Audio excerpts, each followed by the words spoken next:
Bismillahirrahmanirrahim. Alhamdulillahirabbil alamin. Wassalatu wassalamu ala Rasulillah an-nabiyil amin. Nabiyina wa habibina wa syafi'ina Muhammadin ibni Abdullah wa ala alihi wa ashabihi wa man walahu. Tajuk kita pada hari ini adab dan akhlak Nabi sallallahu alaihi wasallam dalam berpakaian. Dalam bahasa Arabnya disebut bayanu adabihi wa akhlaqihi sallallahu alaihi wasallam fil libasi. Qala al-musannif rahimahullah wa nafa'ana Allah bi'ulumihi fid dharain amin. Rasulullah sallallahu alaihi wasallam memakai pakaian seadanya. Maknanya Rasulullah memakai pakaian apa yang ada. Berupa kain sarung iaitu izar, au ridaun ataupun kain selendang. Izar iaitu yang menutup daripada pusat ke bawah, adapun rida yang menutup bahagian atas badan. Itu sama sebagaimana kita perhatikan dipakai oleh kaum lelaki ketika ihram haji dan juga umrah. Kebanyakan pakaiannya berwarna putih. Kebanyakannya pakaiannya wa kana aksaru libasihi al-bayad.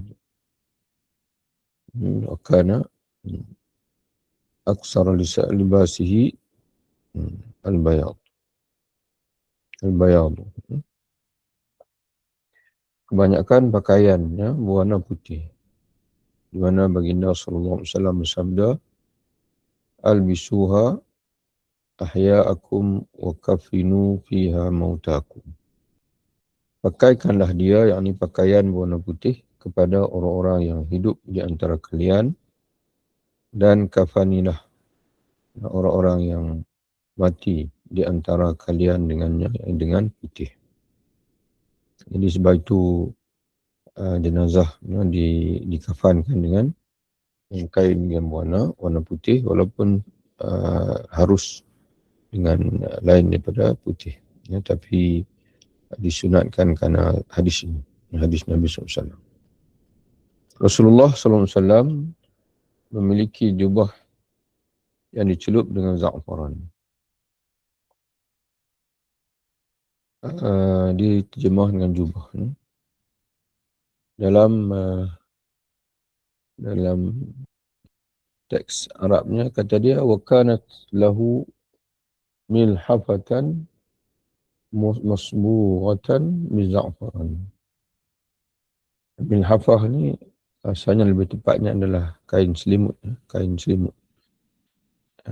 Ataupun kalau kita nak terjemah jubah lituk lah, bukan jubah yang kita pakai, orang lelaki biasa pakai. Jubah dalam yang dipakai oleh Nabi SAW, itu dipanggil qamis. Qamis ini kalau tengok pada bahasa Arab moden, baju biasalah, baju raihan ataupun baju Melayu yang dipakai, baju kemeja yang dipakai bahasa Arab moden. Tapi dalam bahasa Arab lama dulu, qamis itu adalah jubah lah pada zaman hari ini, jubah.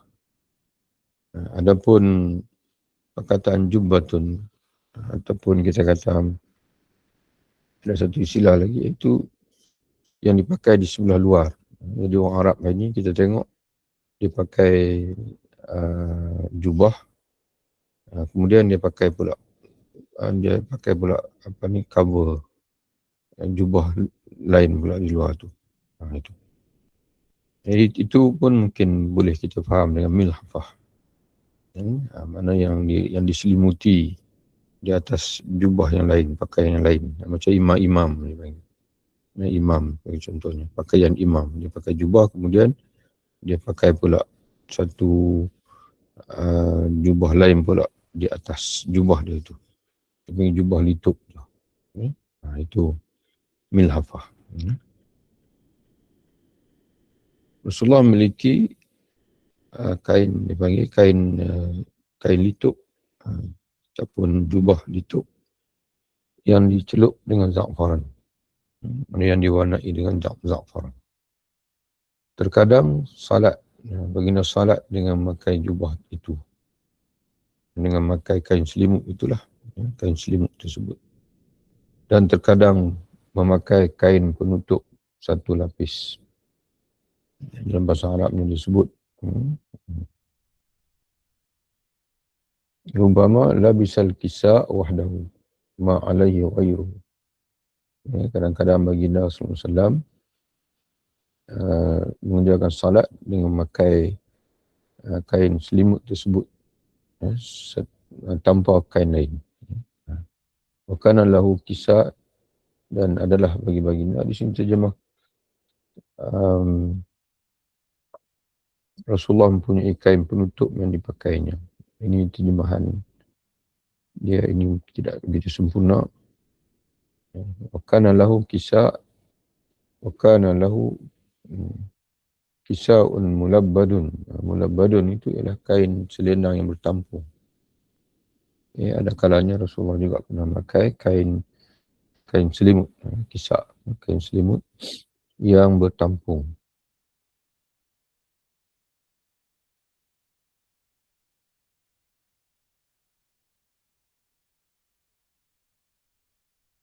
Terkadang beliau memakai satu kain sarung yang kedua ujungnya disimpulkan di antara kedua pundaknya. Rasulullah memakai kain menutupi badan sekeping saja, kemudian disimpang, diselendangkan di atas bahu, kemudian diikatlah. Ini sekaligus menggambarkan kepada kita bahawa pada zaman itu, termasuk Nabi SAW sendiri, mereka tidak dapat bermewah-mewah dengan pakaian. Mereka akan pakai seadanya.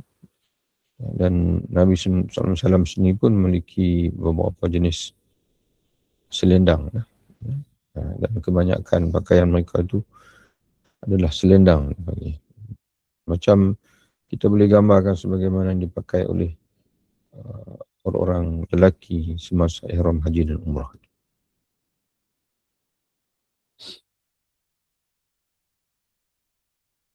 Terkadang beliau memakai satu kain sarung, kain selimut lah, yang kedua ujungnya disimpul di atas kedua pundaknya, bahunya.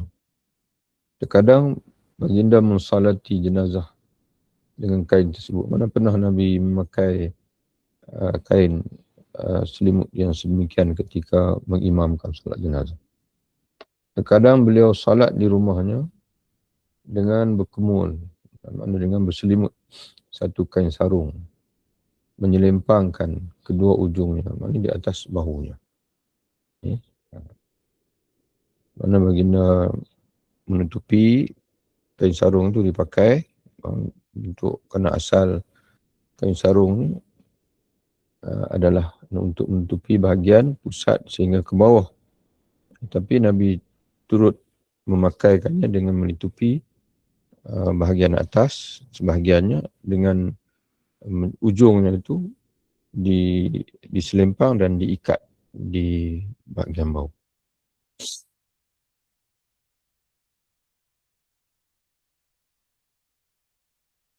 Terkadang beliau salat malam dengan berkain sarung dan memakai sebahagian pakaian yang menutupi tubuhnya, sementara membiarkan sisanya menutupi sebahagian isterinya, lalu salat dalam keadaan demikian.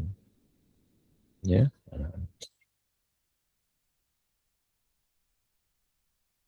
Jadi sebahagian baginda memakai untuk menutupi tubuhnya, dan sebahagian lagi untuk menyelimuti isterinya.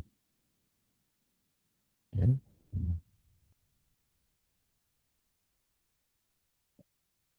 Rasulullah SAW bercincin Dan cincin itu, jadi kesimpulannya kalau kita ada kesempatan boleh tengok dalam Syama'il Muhammadiyah bagaimana pakaian Nabi SAW. Jadi kita boleh gambarkan Nabi ini dia pakai jubah macam kita ini, ada pakaiannya yang seumpama jubah yang dipakai oleh lelaki hari ini. Tapi Nabi bila-bila masa pun dia akan pakai, tidak akan labuh sehingga melepasi buku lali, setakat setengah betis saja. Dan Nabi pakaian dia setakat setengah betis saja. Cuma zaman itu dia tak panggil jubah, dia panggil qamis. Dia panggil qamis. Itu satu. Yang kedua, pakaian Nabi juga ada jubah litup. Yang panggil jubah yang dipakai melitupi di atas pakaian lain. Dan kebiasaannya Nabi memakainya ketika ada tetamu datang. Ketika tamu datang. Jadi Nabi ini ada juga pakaian khasnya yang ketika keadaan situasi yang tertentu. Di antaranya bila ada delegasi di perluar datang sebagainya. Kemudian pakaian Nabi adalah berupa selimut lah. Selimut yang biasanya selimut ini merangkumi macam mana kita sebut, iaitu sebagaimana pakaian dalam ihram. Pakaian orang lelaki ketika ihram haji atau umrah. Ada izar yang menutupi sebahagian bawah, pusat ke bawah, dan ada ridak yang menutupi bahagian atas. Dan ada kalanya Nabi hanya memakai sekeping pakaian saja, sekeping selimut saja yang menutupi daripada atas sampai ke bawah, yang mana bucunya baginda selempangkan di bahagian bawah. Rasulullah SAW bercincin, dan cincin itu dipakai untuk menstempel surat. Jadi sebagai stamping. Cincin Nabi buat cincin, di mana dia cincin itu ada Muhammadun Rasul Allah. Muhammadun Rasulullah. Jadi baginda gunakan cincin itu bila dia menulis surat dan untuk dihantar kepada mana-mana orang, termasuk pemimpin luar, maka Nabi akan stamp lah, stamping tu. Jadikan cincin tu sebagai cop mohor resmi. Itu atas nasihat daripada sebagian sahabat. Kerana bila Nabi nak mengutuskan surat kepada surat kepada pemimpin negara, maka ada sahabat yang menyampaikan mereka tidak akan melayani kalau tidak ada stamping. Kalau tidak tidak ada cop, dia panggil cop mohor, cop resmi tu. Jadi Nabi buat cincin, salah satu dari cincin baginda itu tertulis Muhammadun Rasulullah, untuk menstempel surat. Rasulullah juga memakai kopiah di bawah serban dan terkadang tanpa berserban. Dalam rubama lam takun al-imam, ana yalbasu qalanis tahta al-amaim, mana baginda pakai kopiah di bawah serban. Wa bi ghairi imamati, dan ada kalanya baginda pakai kopiah saja tanpa berserban. Jika tidak memakai serban, Rasulullah mengikat kain pengikat di kepalanya dan di jidatnya, di dahinya. Kalau ada ketika baginda tak pakai kain serban, tapi dia hanya melilit kain pengikat di kepalanya. Tapi asalnya ini dilakukan oleh Nabi SAW ketika baginda sakit di hujung usia. Baginda sakit, jadi baginda mengikat kepalanya dengan kain untuk meredakan kesakitan. Kerana baginda dan sebagai ulama menyatakan bahawa menjadi satu kebiasaan para Nabi ini menghadapi sakit kepala kerana bebanan wahyu. Jadi Nabi biasa meredakan kesakitan itu dengan mengikat kepalanya. Apabila memakai pakaian, beliau memakainya dari sebelah kanan terlebih dahulu. Nabi pakai sebelah kanan dulu. Seraya berdoa. Nabi, ini doa Nabi SAW ketika memakai pakaian. Alhamdulillahilladzi kasani ma uwari bihi aurati wa atajammalu bihi finnasi. Segala puji bagi Allah yang telah memberi pakaian kepadaku yang dengannya aku menutup auratku dan aku berhias di hadapan manusia. Rasulullah memiliki tikar tidur.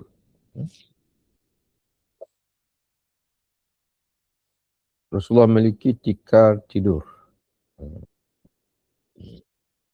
Itu di mana mana?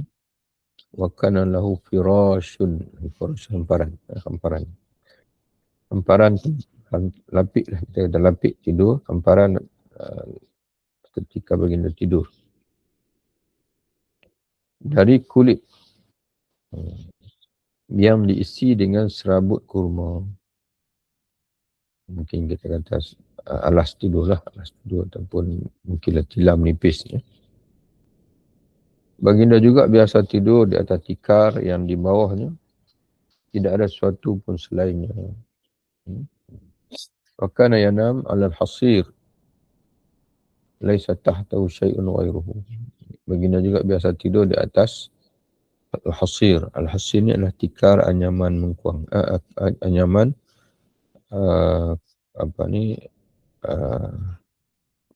anyaman kurma lah, dibuat pada zaman dia.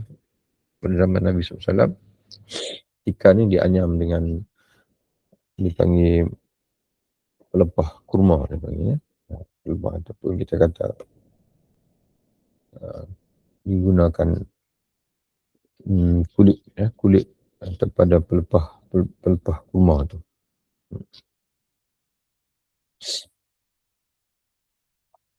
Tiada di bawahnya, mana di bawah badan Nabi SAW itu tidak ada lain daripada tikar itu.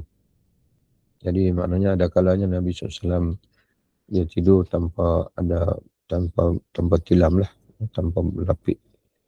Dan pernah para sahabat meminta izin untuk mereka buat katil, buat menyiapkan untuk Nabi tilam yang agak empuk. Kerana mereka kasihan melihat Nabi bila tidur bangkit berbirat belakang Nabi itu. Maknanya kesan daripada ni lah, garis-garis tikar ni. Jadi Nabi kata tak usah lah. Tak perlu, Nabi kata. Aku ni tidak lebih daripada seorang pengembara yang mengembara kemudian keletihan singgah di bawah sepohon pokok untuk sekadar berteduh. Apabila hilang kepenatan, aku akan meneruskan perjalanan. Jadi umpama akan begitu. Jadi bagi dia kehidupan dunia ini tak perlu untuk selesa sangat. Kerana kita bukan bertempat tinggal di sini. Kita hanya singgah dalam perjalanan menuju ke akhirat. Mungkin itulah yang dimaksud oleh Nabi SAW. Jadi kita alhamdulillah selesai satu topik. InsyaAllah selepas ini kita tambah lagi sifat pemaaf Rasulullah pada saat berkuasa membalas. Wallahu a'lam bishawab. Assalamualaikum warahmatullahi wabarakatuh.